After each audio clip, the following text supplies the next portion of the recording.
So I spent a little time this past Sunday just sitting out on the porch, listening to the breeze, watching the birds fly around, the dogs play, enjoying the outdoors and the nice weather, eating my breakfast, thinking about things, and my brain just latched onto an idea, and that's often where podcasts come from. And I was thinking about, traveling and routes that we take and, about what's the easy way to get into this. It's the old IKEA story, right? IKEAs are easy to get in, they're hard to get out of. Oh, and then, oh my goodness, isn't that a great metaphor for our industry? It is so easy to get into our industry. And, but does anybody come out alive on the other side? That's the big question. So, hey, I have some thoughts about that, and I want to share them with you today. Welcome to your weekly dose of uncommon sense, helpful insights, and tough love. I'm your host, Tom Stimson. The Intentional Success Podcast comes to you through the generous support of Mertz Crew. Mertz Crew helps top AV companies book quality AV freelancers. Your choice, your rates. We handle contracts, insurance, and payments. You save time, cost, and reduce risk. Start today at mertzcrew.com. Now on to the show. We are all accidental entrepreneurs. Or we're accidentally entrepreneurs, however you want to look at it. Whether we became an entrepreneur intentionally or not, how we get into this business is very often accidental. It's just not something people choose. There's not a week in business school where they're talking about careers and, hey, you should look at this industry. These people are nuts. That might be good for you. No, we all fell into it, right? Many of us were freelancers, right? Freelance technicians, found a way to learn some simple skills and get work in doing that, and didn't have to hold down a regular job, didn't have to have a real boss. Maybe some of us were good at, doing shows. It's like, hey, I know how to use this gear, but I'm also good at paying attention and following cues and looking ahead and avoiding mistakes. And all of a sudden we attract people that have a certain talented skill set. And then one of those people goes out and buys a piece of equipment. I love running cameras, so I bought my own camera rig. I figured people would hire me more often if I had a camera. Well, maybe that was true, but now you're a freelancer with gear. So do you take the gig to run camera, or do you only take the gig when it's your camera, or do you rent your camera and then try and take a gig? And how do you rent your camera if you're on a gig, right? Does this sound familiar? So you build, basically a freelancer with gear just becomes somebody who has two businesses. And I looked at this. I ran the models. I ran the numbers. I loved the idea of owning equipment and renting it. So a freelancer with gear, they can plod along. Maybe they get their camera paid for. Maybe they buy the newer camera and start paying for it. Maybe it helps them get gigs, helps them get production work. But often freelancer with gear just becomes a freelancer with more gear. So what if they're not a camera operator? What if they're a sound guy? Now they're buying a sound rig and consoles and all the stuff that makes it works, and a monitor rig and a band package. And, maybe they own some backline gear. Who knows? A freelancer with gear and freelancer with more gear and other freelancers. And all of a sudden, then you have employees. And then you buy more gear, and then you have to update the gear because it keeps the employees happy because they want the latest gear. And oh my goodness, what happened? All of a sudden I have to have an accountant. I need an attorney 4 times a year. I need an assistant, right? It's amazing how we all got there. And if I look at everybody's origin story, I think the vast majority of us, probably 60% of us, are some form of the freelancer with gear model. We had a skill set that, hey, we could get more work if we had some gear, or at least I could make more money on that work if I had some gear. Whatever our thinking was, you had a talent that needed some equipment to go with it, or equipment was going to be used, and why can't I make money off of that? Did we know what we were doing? No. Very often we didn't, right? So our rates. So when you're a freelancer, your rates mattered starting out, right? If you were cheap enough, people would hire you and see if you were any good. And if they decided you were good, they might let you charge more, or they might pay you more. And what you could get was more than important than what you wanted to get. Yeah, I wanted to get, $500 a day, but I can get 350 all the time. So I'm going to get 350 until I can turn down 350 work because I'm getting more 500 work, right? So we're always going to keep top of mind what we would like to get or what we think we are worth or what we're jealous of somebody else getting, because freelancers all talk about their rates. But mostly it's like, hey, at least I'm working. I got a gig. It's always been, what can you get? Now, pricing plays a trick on us. Actually, we play the trick on ourselves. It's not the prices that do it, because if it's worth what you can get, then what do prices have to do with anything? But somehow, once we move from thinking that we're just a freelancer with gear, okay, we're an entrepreneur with employees, all of a sudden we're looking at this as a business, in which case, well, we need pricing so we know how to sell. And all of a sudden the pricing matters. It's not what you could get anymore. And I think that's really when the downfall starts to occur. Okay, hear me out.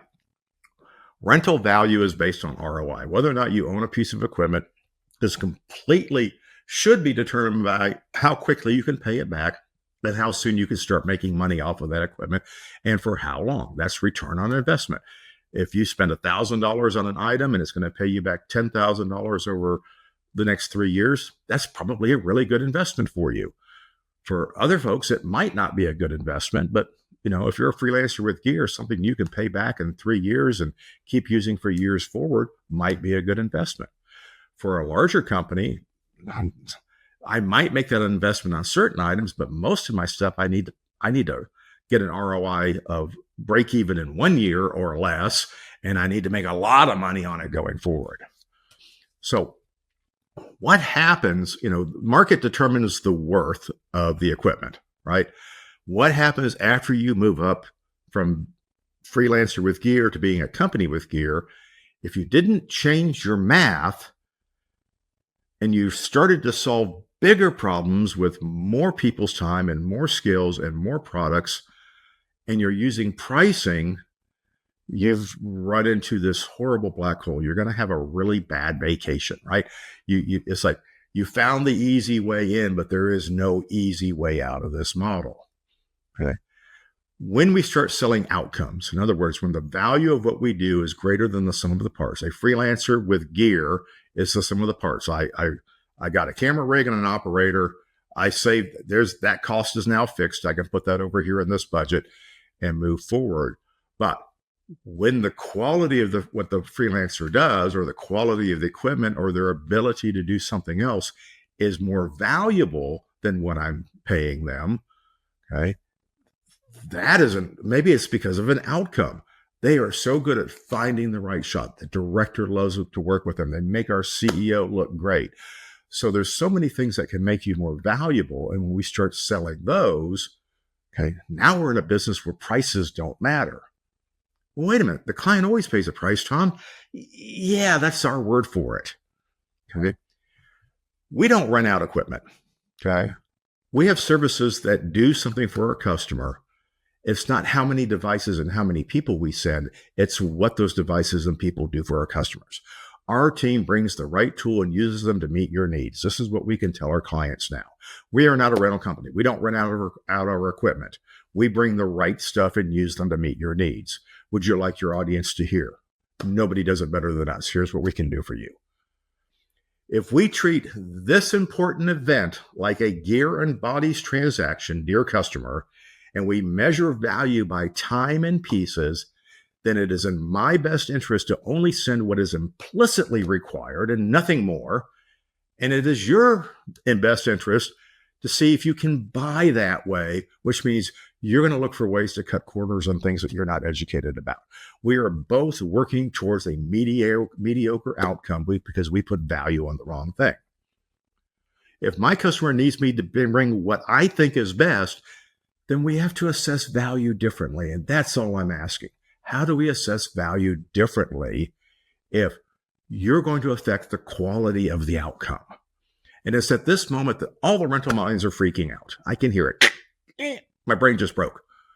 How can we determine what the sell price is without rental and labor rates. Isn't that the math that we have to use? And I said, no, it's not.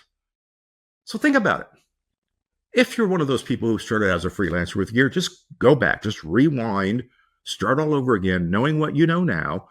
How would you price a big job?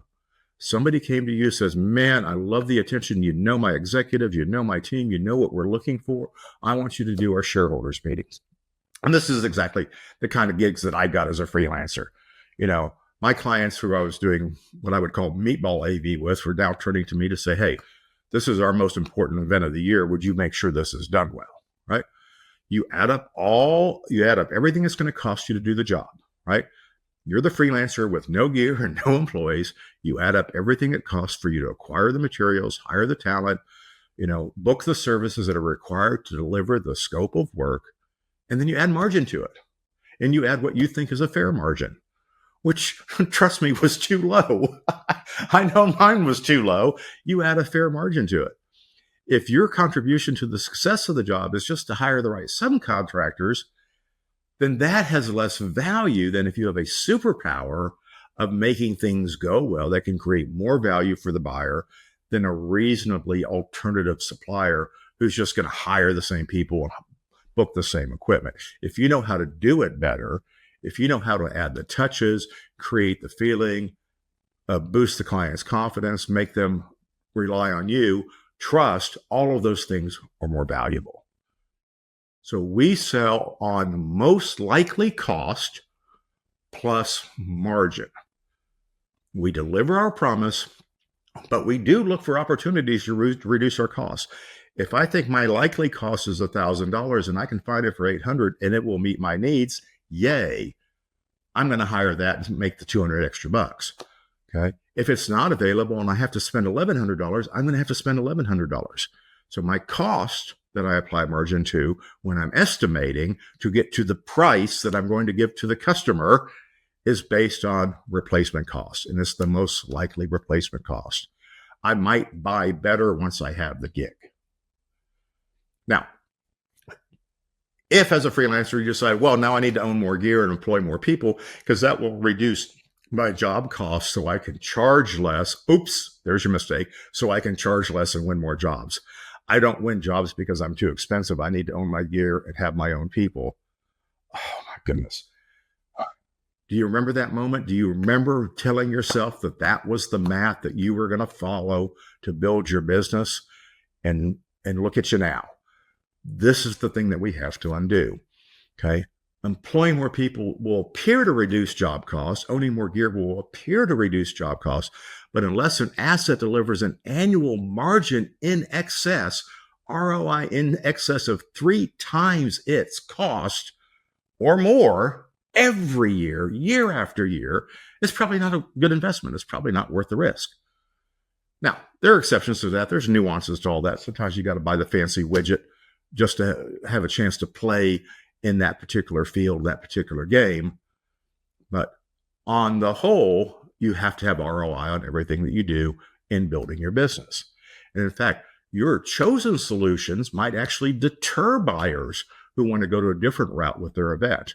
Remember when it mattered what the brand name of your speaker was or whose video projectors you used, okay?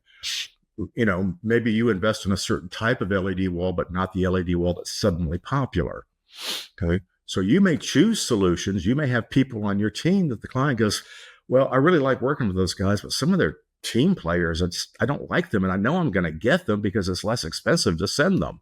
I want better technicians. Well, wait a minute. I would make less money if I sent you better technicians. I need to send you the technicians I have. Oh my goodness. Look at these things that we're doing.